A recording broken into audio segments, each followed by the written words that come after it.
ভাইয়া আমার একটা মনের মতো একটা মানুষ চাই, জি। যাতে বয়স বেশি হলেও সমস্যা নাই।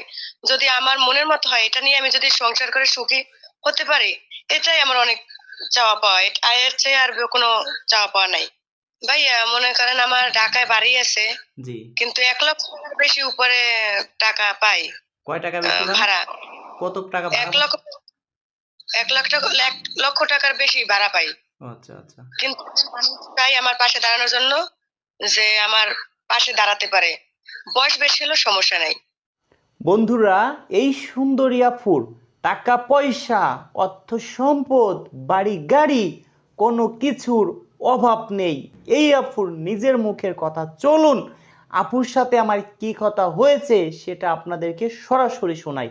ভিডিওটি ফুল দেখেন, অনেক কিছু বুঝতে পারবেন। কিভাবে এই আপুর বাড়ি যাবেন, শর্ট টাইমে বিয়ে শাদী করবেন, সবই জানতে পারবেন। আপনার বয়স কত আপু? আমার বয়স হবে ৩০। এখন আপনি কেমন বয়স্ক লোক চান? আপু যদি তার বয়স ৬০-৭০ বছর হয় তাহলে কি চলবে? ৬০-৭০ হইলে?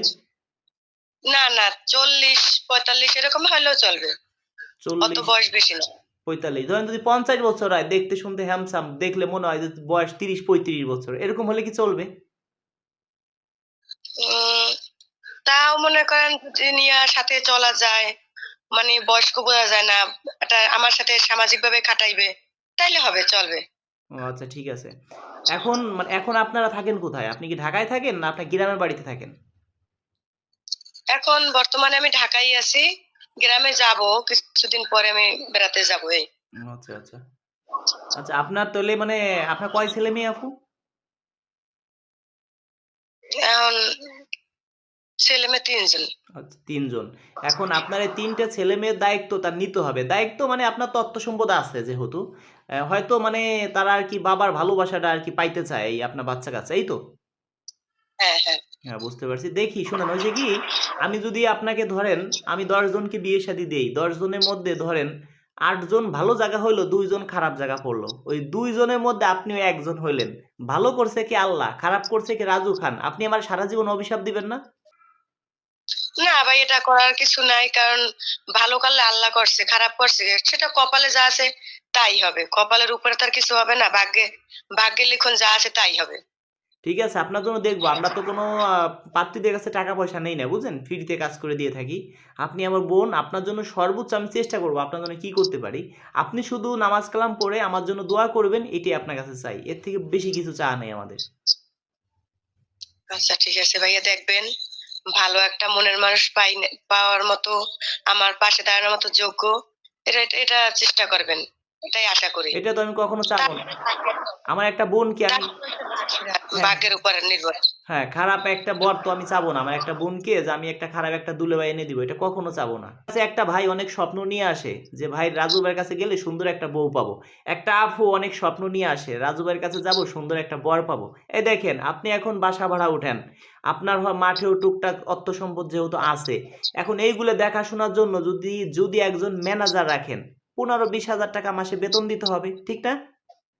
হ্যাঁ, তাই এখন তো। এখন যদি আপনি বিয়ে শাদী করে সংসার করলেন, তাহলে কিন্তু আপনার এই টাকাটা লাগলো না, আপনি কষ্ট পায়েন না কিন্তু। আপনার বর সে আপনাকে এই টাকাটা তাকে আপনার দিতে হইলো না। এখন যদি এরকম হয় তার একটা দুটো বাচ্চা আছে, বউ মরে গেছে, বউ চলে গেছে, হয়তো একটু দেখতে কালো, মনটা তাহার হয়তো হবে অনেক ভালো, এমন যদি হয় তাহলে কি আমি কথা বলবো? যদি একটা দুটো বাচ্চা থাকে, ওইটা কি আপনি মেনে নিতে পারবেন? না, মনে করেন আমার বাচ্চাদের যদি দায়িত্ব নিতে পারে, তাহলে আপনার তারটা নেওয়ার আমার সমস্যা কি? সেটাই, আল্লাহ ভরসা। এখন সে কি আপনার বাড়িতেই তো থাকতে পারবে, তাই না? হ্যাঁ, হ্যাঁ, হ্যাঁ। জি, এখন ধরেন তার অর্থ সম্পদ নেই, সে গরিব, ধরেন আপনার বাড়িতে থাকবে। এরকম হলে তো সমস্যা নেই। না, না। আচ্ছা, ঠিক আছে, দেখি আপনার জন্য আমি শর্ট টাইমেই কিছু করব। আমার জন্য দোয়া করবেন, নামাজ কালাম পড়বেন। আর মূল কথা হলো আমরা একটা মাধ্যম, আমরা কিছুই না। একটা মাধ্যম যোগাযোগ করে দেব। একটা উকিল সর্বোচ্চ চেষ্টা করে তার মক্কেলকে ভালো কিছু দেওয়ার জন্য, মক্কেলকে বাঁচায় রাখার জন্য। আমিও সেটা চেষ্টা করব আপনার জন্য। তাই আপনি কি করবেন? নামাজ কালাম পড়বেন, আল্লাহর কাছে চাবেন, আপনি পেয়ে যাবেন। বন্ধুরা, শুনতেই পারলেন আপুর কথা। আপুর মন মাইন্ড খুবই ভালো। যে ভাই শর্ট টাইমে বিয়ে শাদী করবেন সেই ভাই যোগাযোগ করবেন। যারা আমাদের পুরাতন সদস্য আছেন তারা শুধু শর্ট টাইমে যোগাযোগ করবেন। যারা নতুন সদস্য আছেন তারা কিন্তু যোগাযোগ করবেন না। কেন? যারা পুরাতন সদস্য তাদের কাজটা আমরা আগে করতেছি। বর্তমান যারা সদস্য হবেন 1 বছর সময় দিবেন। আর যদি ভিডিওটি ভালো লেগে থাকে সর্বোচ্চ শেয়ার করে দিবেন, এই আপুকে যাতে শর্ট টাইমে আমরা বিয়ে শাদী দিতে পারি, একদম শর্ট টাইমের মধ্যে। দেখি কোন ভাই মন প্রাণ থেকে আমাকে ভালোবাসে ভিডিওটি সর্বোচ্চ শেয়ার করে দেয়, সেটাই আজ আমি দেখব। ভালো থাকবেন, দেখা হবে নেক্সট ভিডিওতে।